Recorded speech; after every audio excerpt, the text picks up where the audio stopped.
Hi everyone, my name's John. Welcome to the October release and welcome pack review of the Soulful Studios Patreon. They're doing some simply phenomenal Battlefleet Gothic stand-ins, and if you're on the fence, I would 100% recommend that you check them out. The cost of the Patreon is £8.50 per month, and that'll get you the welcome pack, that month's models release, and access to their Discord server. The links, if you're interested, are in the description below if you want to give them a little check out. Just before we get into the video, I want to break down where my costs and timescales are coming from. I'm currently using a first generation Elegoo Mars set with a layer height of 0.01mm, and my resin costs are £32 per litre, as you can see picking those up from Amazon Prime. All the print times and costs will be displayed on the screen so you can see where I'm getting my numbers. I've recently switched to water washable resin, but I'm working out my costings on the normal resin, and this is where I imagine most people will be getting their costings as well. I'm going to be reviewing these based on the fact that I'm both a 40k fan and as someone who has an interest in 3D printing. The last time I played Battlefleet Gothic was probably around about 10-15 years ago, and I had an elder fleet back then. No one that I played with had Imperial stuff, so it's really interesting to see these models up close for the first time, even though I've seen a lot of pictures of them in battle reports. To begin with, I'm going to go over the welcome pack. In the future, this has been advertised to change as more and more patrons are on board. So first up, we've got the two welcome pack ships in the form of the Ragnarok Battle Barge and the Indestructible Fast Battleship. If you're going to be playing the Battlefleet Gothic game, these would be classified as the Space Wolf Battle Barge Ragnarok and the Invincible Fast Battleship, I believe. If we take a look at the Ragnarok first, you'll see it's a great sculpt. It's ideal for spearheading your Space Marine legions or chapters, depending on whether you're playing 30k or 40k. I'm going to be printing out quite a few of these after I've finished printing out the flagship for the Ultramarines that's currently working. Second up is the Imperial Navy's Invincible Fast Battleship. The first thing that catches my eye after this came out of the printer was just the amount of detail in the hull. It's a testament to both the printer and also the designer that you can see all of this. What you see in the background is a few of my own shots from an iPhone that really captures the detail, and you also see a push fit of it in my hand, so it give you an idea of the size of that.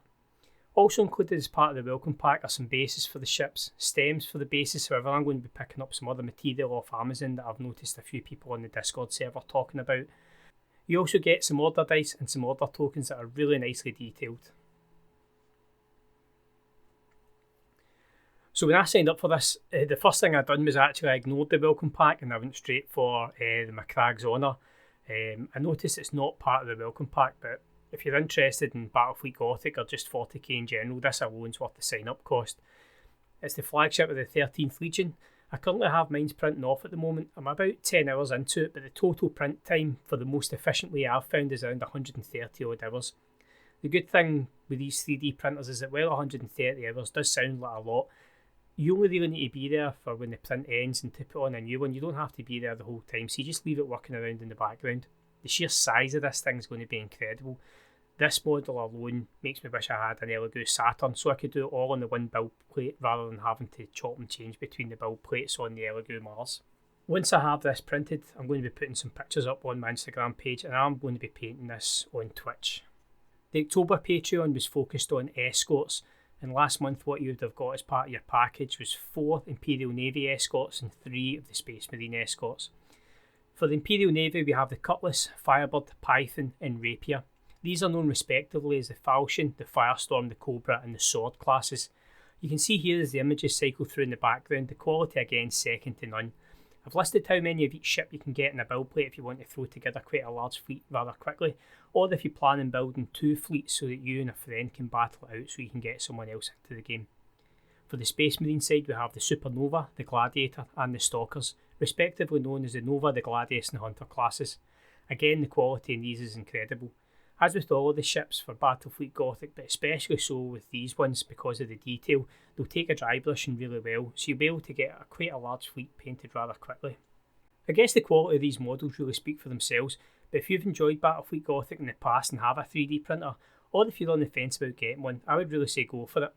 I'm unable to comment on the quality of these when they come off in an FDM printer, but as you can see from the pictures and online, the resin ones are phenomenal. The previews for November are already up, and it's light cruisers we'll be getting next. From the pictures I can already tell they're going to be amazing. with a lot of 3D prints, you can get a lot of stuff online. You can get free STLs for the Battlefleet Gothic miniatures, but for £8.50 a month, you're getting pre-supported miniatures here, and I think it's worth paying £8.50 alone for the pre-supported aspect. It's a pain in the backside trying to get supports onto some of these models when you look at the detail, and they've put a lot of time and effort into this. I'm really interested and excited to see where they're going to go in the future once they've finished the Imperial Navy and also the Space Marine lines. I know that the focus for this is really 30k, but it doesn't take a lot of effort for them to transition into 40k, and then we could see some other races getting their prints. If you're on Twitch and you'd really like to see some of these painted up, then come over to my Twitch channel where you can see me paint up these and some other models. Thanks very much, my name's John, and I'll see you in the next one.